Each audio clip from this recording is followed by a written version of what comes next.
ওয়াবারাকাতুহু। সম্মানিত দর্শক, বাংলাদেশ সেনাবাহিনী একটি ঐতিহাসিক ঝুঁকির মধ্যে পড়েছে।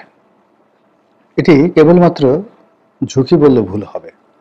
আমার দৃষ্টিতে একটি ঐতিহাসিক, যাকে বলা হয়, এমন সন্ধিক্ষণ তারা অতিক্রান্ত করছে। এই সন্ধিক্ষণটি যদি তারা সফলভাবে অতিক্রম করতে পারে, তাহলে হয়তো তাদের অস্তিত্ব টিকবে। অন্যথায় এই সেনাবাহিনী পরিপূর্ণভাবে ধ্বংস হয়ে যাবে। যদি সেনাবাহিনী ধ্বংস হয়ে যায়, তাহলে দেশের স্বাধীনতা এবং সার্বভৌমত্ব থাকবে না। আর স্বাধীনতা সার্বভৌমত্ব যদি না থাকে, তাহলে আপনি সরাসরি কোনো একটি বিদেশি শক্তির সেবাদাস বা সেবা রাষ্ট্রে পরিণত হবেন, দলিত রাষ্ট্রে পরিণত হবেন, অথবা আপনি একটি ব্যর্থ রাষ্ট্রে পরিণত হবেন। Just like Syria, just like আফ্রিকার অন্য কোনো দেশ যেখানে গৃহযুদ্ধ চলছে, সিভিল ওয়ার চলছে। আমরা ঠিক সেই অবস্থাতে চলে গিয়েছি। আমরা জানি যে কুকুরে কুকুরে কামড়া কামড়ি কিংবা স্বজাতির বিদ্বেষী প্রাণী, এই জিনিসগুলো আমরা সবসময় ঘৃণার চোখে দেখি। যারা নিজেরা মারামারি করে, আমাদের দেশে যে গোত্রপ্রীতি, এটাই আমাদের যাকে বলা হয় সামাজিক সংহতি, আমাদের রাষ্ট্রের উন্নতির একটা মূল বিষয়। এখানে আপনি পুলিশ বাহিনীতে চাকরি করেছেন, একজন পুলিশের কনস্টেবল বৃদ্ধ হয়ে গেছেন, কিন্তু আপনি বিপদগ্রস্ত হয়ে থানায় গেলেন এবং নিজে পরিচয় দিলেন যে আমি একজন সাবেক পুলিশ কর্তা। ঐতিহ্যগতভাবে 100 বছর ধরে পুলিশ সবসময় এরকম তাদের সাবেক কর্তাদেরকে সহযোগিতা করে এবং পুলিশের কাছ থেকে কখনো ঘুষ খায় না বা খেত না। তদ্রূপ একজন সেনাবাহিনী, তো সেনাবাহিনীর মধ্যে এই জিনিসটা আরো বেশি, ভ্রাতৃত্ববোধ, ব্রাদারহুড, এই রিলেশনটা আরো অনেক বেশি।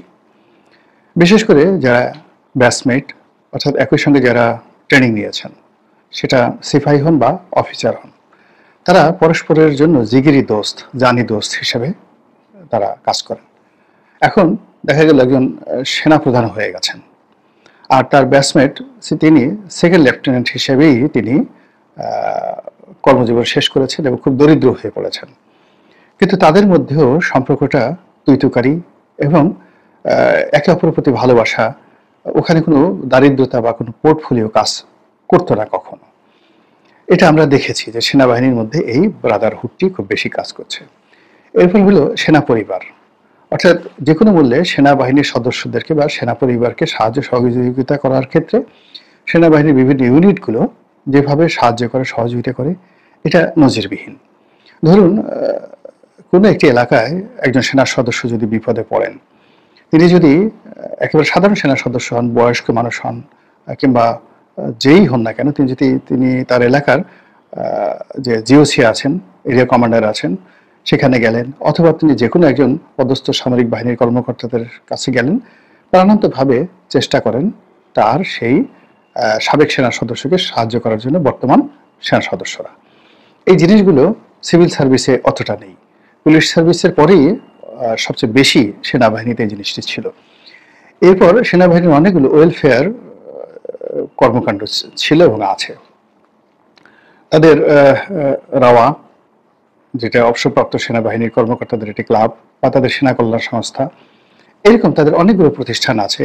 তারপর তাদের হাউজিং সোসাইটিগুলো, ডিওএসএস, এই জিনিসগুলোর মাধ্যমে তারা মূলত একটা ব্রাদারহুড গড়ে তুলতে সবসময় কার্যকর একটা ভূমিকা রেখেছে, যেটি এই সময়টিতে এসে 2025 সনে এসে এটি একেবারে বুমেরাং হয়ে পড়েছে।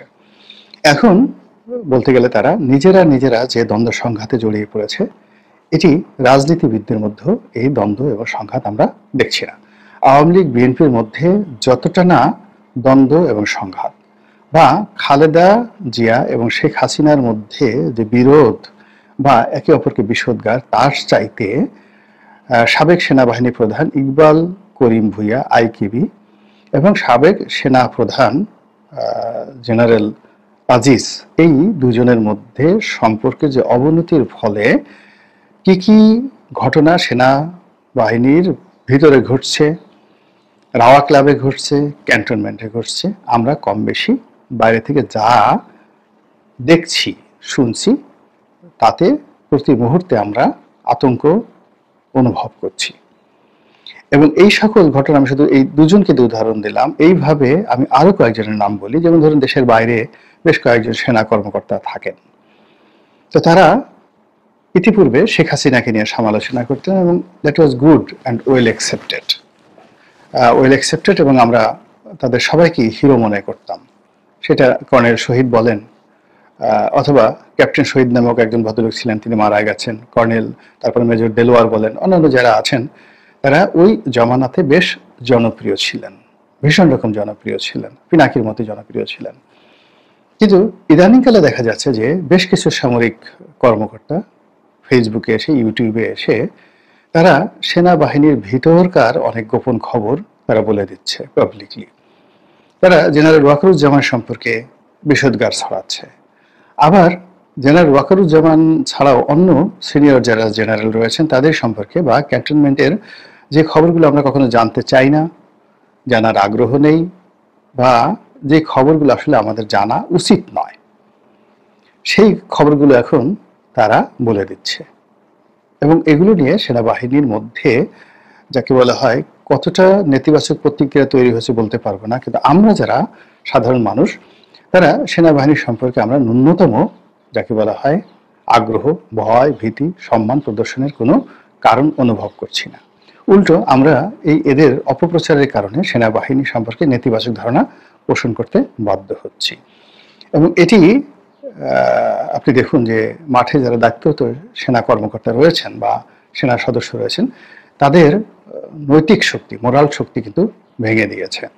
এবং এখন তারা যেভাবে জনগণের দ্বারা লাঞ্ছিত হচ্ছেন, জনগণ তাদেরকে যেভাবে ভুয়া ভুয়া যাকে বলা হয় স্লোগান তুলছেন তাদেরকে দেখলে, এবং যেভাবে তারা প্রতিপক্ষ, আমাদের যারা প্রতিপক্ষ মানে সেনাবাহিনীর প্রতিপক্ষ কিন্তু জনগণ নয়, সেনাবাহিনীর প্রতিপক্ষ হলো ভারতীয় সেনাবাহিনী, সেনাবাহিনীর প্রতিপক্ষ মায়ানমারের সেনাবাহিনী, তারপরে আরাকান আর্মি, সেনাবাহিনীর প্রতিপক্ষ ইন্ডিয়ান আর্মি, আমাদের সাথে যাদের সাথে যুদ্ধ হয়েছে বা আগামী দিনে যাদের সঙ্গে যুদ্ধ হতে পারে, সীমান্ত যাদের সঙ্গে আছে, কিংবা ধরুন যারা বাংলাদেশ আক্রমণ করতে পারে, এই সকল বহিঃশত্রু। তো তারা হলো সেনাবাহিনীর শত্রু। আমরা জনগণকে তো শত্রু নয়, রাজনীতিবিদরাও সেনাবাহিনীর কোনো শত্রু নয়। এর কারণ হলো সেনাবাহিনীকে আমরা এমনভাবে গড়ে তুলেছি, এমনভাবে আমরা তৈরি করেছি, তাদের আবাসস্থল আমাদের জনগণ থেকে তারা আলাদা। আমরা নিজেরা মারামারি করবো, কাটাকাটি করবো, যা কিছু করবো, তার সঙ্গে সেনাবাহিনী থাকবে না, সেনাবাহিনীকে আমরা জড়াবো না। তারা শুধুমাত্র বহিঃশত্রুর হাত থেকে আমাদেরকে রক্ষা করবে এবং আমাদের জাতীয় দুর্যোগগুলোতে রয়েছে সেই দুর্যোগগুলোতে তারা এসে রাজনৈতিক সরকারের হুকুমে এসে সাহায্য করবে, বন্যাতে, ঘূর্ণিঝড়ে, এই সমস্ত ক্ষেত্রে, বা করোনার মতো কোনো ঘটনা যদি ঘটে, বা জাতীয় খুবই জরুরি গুরুত্বপূর্ণ ঘটনা যেখানে আসলে পুলিশ পারছে না, এরকম জরুরি ঘটনা ছাড়া মূলত আমরা সেনাবাহিনীকে ব্যবহার করবো না। এটা হলো নর্মাল নর্মস। কিন্তু এখন সেই সেনাবাহিনীকে এমন একটা অবস্থায় নিয়ে এসেছে বর্তমান যারা রাষ্ট্র পরিচালনা করছেন তারা, আর সেনাবাহিনীর বর্তমান যারা নেতৃত্ব তারা, এবং একই সঙ্গে সেনাবাহিনীর যারা সাবেক কর্মকর্তা রয়েছেন তারা আলাপ আলোচনা করে পুরো বাহিনীটির যে রিদম, সেই রিদমটিকে একেবারে নষ্ট করে দিয়েছে।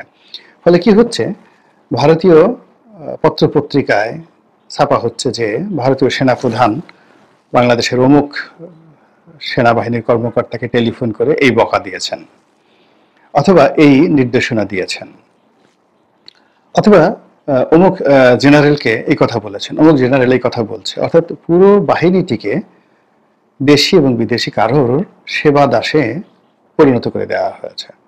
এবং এই কাজটি মূলত বাইরের আমরা করিনি।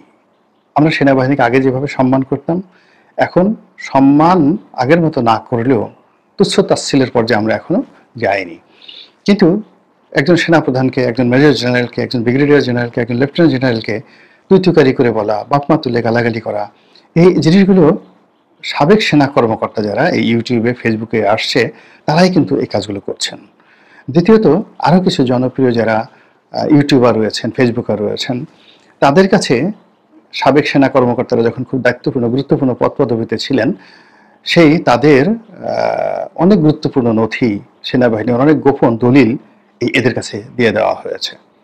ফলে আপনি চিন্তা করেন যে জেনারেল আজিজের সঙ্গে তার এক বন্ধুর যে টেলিফোন কনভারসেশনটা হলো, এই কনভারসেশন তো আসলে বাইরে আসার কথা নয়।